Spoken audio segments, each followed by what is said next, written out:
G'day everyone, welcome to the podcast. This is episode 4 of Crossing the Line. Today we're getting into first off with a story from MSN about your children are apparently reading the wrong books. The local Australian, I would say, golden collection of books that we all read as a kid. Possum Magic, Harry McClary, Very Hungry Caterpillar, even Rainbow Fish by Marcus Pfister. Love the last name. Wombat Stew also is in there. We're going on a bear hunt and Where the Wild Things Are. They are not inclusive enough, and if you let your children read them, you are indoctrinating them into a heteronormative world. A lady from a very exclusive university, Dr. Helen Adams, as seen here, published a paper about how we are indoctrinating our children and more so excluding Australian multiculturalism by letting your children read these books. We shouldn't let our kids read these classic books. That's not the issue with her. The issue I had is with Sunrise. Now, Sunrise here, instead of just asking her opinion, doubt they read the paper at all, but they obviously made it sound worse than it is. But they go into detail here in the interview with her about further decreases the likelihood of children. What books you should let your kids read. Now, these ones are let me turn that down for you. These ones are classic books in Australia. There's nothing wrong with them. Some of them are quite old. They don't talk about gender or anything like that. Basically is her issue. And apparently Koshi's issue as well. Now, I'm not a fan of Koshi. I don't think many people are anymore. He has shown his true colours many a time. He is, I believe, in my opinion, a disgusting human being, and he should not be on television. And it wouldn't surprise me in a few years' time if it ever came out that he had some dirty laundry, let's say. But enough of him. Let's get back to Dr. Helen. Now, Dr. Helen wants your kids to read more diverse books. She doesn't necessarily want us to burn these Australian classic books, which is quite tame for some people like her. I'll give her that. She's not as evil as the media is making her sound, but I do not think her heart is in the right place. I mean, look at the fucking haircut. She's going to come back in and throw a latte at you if it's too fucking cold, and she will do it. She wants to speak to your manager now. So the study had 44 educators working with 271 children and over 186 books across 8 early learning centres in the Australia and the US. Now, she's based out of Western Australia, so I'd say she did a little bit of her own study there as well. The study concluded that 90% of the books that I'm guessing kids were reading did not represent multicultural Australia. See, if they were testing, I wonder how many kids they were testing in the US, because I doubt any of the kids in the US can read and were reading any books that would represent multiculturalism in Australia. So that could be a very based argument there. And they're not inclusive enough. Many of the older books in the study were first published in the 1950s and 60s. Now, I don't remember in Harry McClary if anyone was going around beating their wife and smoking cigarettes and talking like a 1940s gangster, but I could be wrong. I don't really see the issue. It's a story about a dog. And then Possum Magic was a story about possums that wore clothes and whatnot. I don't see why they have to bring sex into everything. Now, if you look at Dr. Helen, her, very, very up on the fucking bandwagon there. Actually, only just joined Twitter. I think she's just come out and found herself a little niche where she can get a little bit of notoriety and get a little bit of fame out of something. So I don't think it's too in-depth. But I believe this is just chipping away at our education system. Like if you look at Victoria and their Safe Schools Act, there's a lot of disgusting things going on there. Teaching your kids how to masturbate, I think when they're 7 and younger. I mean, sex ed definitely has a place in the school. Parents should really teach their kids sex ed, but, you know, it is part of life. And they are going to find out at a younger age, but I don't know about teaching your 5, 6 and 7-year-olds how to masturbate is a very good idea. Or that possums are inclusive. They're not inclusive enough, and every single character in the book has to be a transgender, binary, Aboriginal, Taiwanese person, I suppose, that has a disability. It's all a little sad. But this is just another chip in the block of them attacking people's children and starting to get rid of the parents' grasp on them, I believe. Now, a lot of parents don't have much to do with their kids. They send them off to the school and make sure they're clothed and fed and expect the teachers to do everything. Unless they're called in for a PTA meeting, they don't really give a shit, which I can understand that because it seems very, very boring. But when you find out about all these dark little sneaky things they are sticking into the curriculum, it gets scarier and scarier the more you look at it. If you don't know anything about what your kids are learning at school, it might be the time to go and find out. Now, Dr. Helen, I don't think this will be the last we see of her. This is just a slight jab. And look, she's got Dr. Helen, hashtag inclusive, hashtag diverse books, hashtag cultural diversity. So I don't see what's wrong with kids just reading books about magic possums and hairy dogs and rainbow fish. See, I thought rainbow fish would be on that curriculum. Like on her page, I thought she'd be a fan of rainbow fish. There's nothing wrong with rainbow fish. I thought it was something to do with like everyone's unique and individual and they're all special in their own little way. And I think Dr. Helen's very special in her own little way. But not to rag on her too much, but when Koshi starts prompting that little comments that he makes about, oh, that's a good idea, teach your kids about having gay parents, things like that. It's not Koshi's fucking business.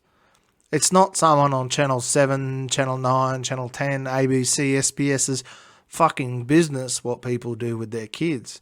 If your kids are being fed, well taken care of, taught everything they need to know, stay the fuck out of it. But no, they want to dig deeper into your personal life and twist what you're teaching your kids so that they approve of it. And Koshi is just another mouthpiece, one of the vocal ones in Australia we have here. Now, moving on, along that same line of conversation, they're making some period crunch. I suppose you could call it a breakfast cereal. It's so you can talk about menstruation at the breakfast table, because there's nothing more than I want to talk about than menstruation whilst I'm sitting down and having my fucking toast. First thing I do is I pour myself a hot cup of coffee, and then I go, all right, hun, let's talk about your rags. Now, I don't know where this has come out of, but I don't see anyone buying it. I think it might be a bit of a gag. The box doesn't look too crash hot, but I think it's quite along the lines of those women last year or the year before that were painting with their periods, then going into places covered in their period. It's like, I'm guessing it's mainly bored straight women who aren't getting any because they have nothing to whinge about. They're not lesbians, so they can't whinge about that. They've probably got a decent paying job and they can't whinge about that. They don't have a man, so they get all fucking bored and then they go and rub period blood all over themselves to show you how strong and independent they are. You want to see a strong and independent woman? Look at Ronda Rousey. You know? I don't know, like, if people don't want to talk about your fucking period, who cares? I don't really care, but no one's going to be buying this, surely. It's shaped like a uterus. I'm going to sit down and have some uteros. Oh my God. It's designed to get families talking about periods at the breakfast table to destigmatize, good English, menstruation. What a cracking idea, apparently. Menstruation isn't a bad thing. Every woman gets it generally, you know. I know a lot of women that seem to be on their rags 24/7. Might have married one. But I don't know where the fuck that came from. Surely there's better things people will be doing with their time. Who pitched that idea? Who goes, oh, I got a fucking cracker of an idea. We're going to sell cereal that looks like fucking dog food in the shape of uteruses, and it's going to be pink so we can talk about our rags at brekkie. No thanks. If your missus brings home a box of period crunch, I think you might be dating a vegan who's probably mentally unstable, and you should probably leave. My God. Now, as the black face of Canada, Justin Trudeau, has decided to try to pass some legislation. He's put a bill forward in Canada to freeze and stop buying, importing, transferring and selling handguns, effectively capping the number of such weapons already in the country. So not only that, but he's talking about minimising and I think stopping high-capacity magazines down to 5 rounds into a magazine. Now, we're actually allowed more rounds in our guns in Australia. This is just another fucking power grab by this elitist scum. Again, if you saw or you followed anything to do with the Canadian trucker convoy, you saw the disgusting things he did to his own people there. He'd go on live television telling everyone that they were misogynists, racists, right-wing extremists, KKK, you name it.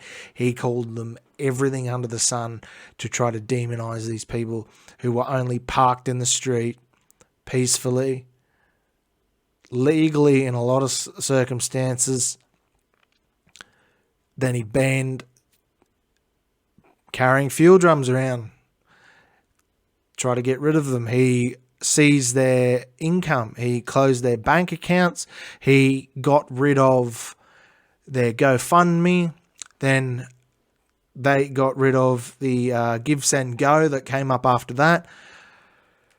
He did not listen to his people, and in the end, they were tased, pepper sprayed, and arrested, and a lot of them I think, are still locked up. It's a lot like the January 6th protests in America.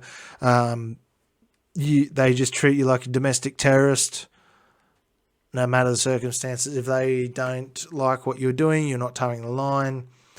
Now, this, you might say, doesn't affect us. He is doing this in the wake of that Texas shooting. That's not in the same country. Canada and America, two very different countries. I'm sure you all know this. He is effectively trying to ban handguns in Canada. He even says it here, we recognise that the vast majority of gun owners in this country are responsible and follow all necessary laws. Until you go and change the law. He is changing these laws, trying to change these laws, because of something that happened in the States. Just like they're going to do here. Here we go. Texas school shooting victims' funerals begin as Joe Biden and Jacinda Ardern talk gun control. Now, after the mass shooting in New Zealand they had in the mosque, they banned semi-automatic rifles in New Zealand in no time flat. It doesn't take much. That was a horrific event, and she immediately decided to fuck them over, fuck New Zealanders over, because she knew she would have a lot of the people with their hearts on their sleeves at that time. After such a disgusting thing, everyone's going to be upset. So that is the time to do it. It makes you wonder whether they either just wait for those things because they know given enough time something like that will happen, or whether they maybe push them along, maybe give them a hand. Now, one thing that ends mass shootings, no one likes to talk about, are guns. The mass shooting in Texas was ended by a gun. Turns out there might even be some people going to jail over this in the States. The police officers were standing in the hallway outside the classroom for over an hour and not doing anything. They had AR-style weapons. They had everything they needed to breach that room and stop that shooter, but no, they sat outside and they sat there and listened to that piece of shit walk around and shoot children dead. Why? There's a lot of questions that are popping up over that shooting, as like, how did he afford them? Because he only turned 18 a couple of days before that. He effectively spent probably about $10,000 on the guns he used, the ammo, magazines, body armor, all that. The man who stopped the shooting wasn't even on duty. He was a border security, border patrol. He was sitting getting his hair cut at the time. His wife called him. He didn't have a gun on him. He got the gun that he used to put down this person from the hairdresser. The barbershop owner gave him a shotgun so he could go and defend his family. He went into the school. He was barred from entering the school by the police that were standing there doing nothing. Then eventually got in. I'm sure we're going to find out exactly how everything went down over the next coming weeks, or it'll get very, very quiet again very soon. I wouldn't be surprised. But he went in there, rescued his children, I believe, and went and put down the shooter. That shooting was ended by another gun. Jacinda Ardern is now in America talking to the corpse that is the American President Biden about gun control. She is coming for your guns. Biden is coming for theirs. Our Prime Minister Albanese is probably going to try to do something similar here. The next 12 months will be very interesting to see what happens with this before. I don't know when the New Zealand elections are, but hopefully they can get rid of that horsed-faced fucking cow soon. But if not, they will lose their rights to protect themselves. They will lose their rights to hunt. They will lose their rights to own a firearm. Just like it's happening in Canada, bit by bit. Now, Canada has a lot of guns. They're gun-loving people. They need them in a lot of places because they have things like bears. They think that Australia is scary with snakes, spiders, drop bears. No, I would rather deal with any of them than deal with a fucking grizzly bear, a cougar, or a moose. Same in the States. And New Zealand has Maoris, so they definitely need to be armed. And the Maoris need to be armed because New Zealand has white people. This is just another nail in the coffin for freedoms around the world, and it seems to be Australia, Canada, and America all at the same time. England, I haven't seen anything happen in England in the last couple of days. Maybe something will happen there next. We shall see. But we shall leave it at that. Thanks for watching. This is a bit of a shorter episode. Sorry about that. Like, follow, share, and subscribe. Leave a comment below, and I'll see you next time.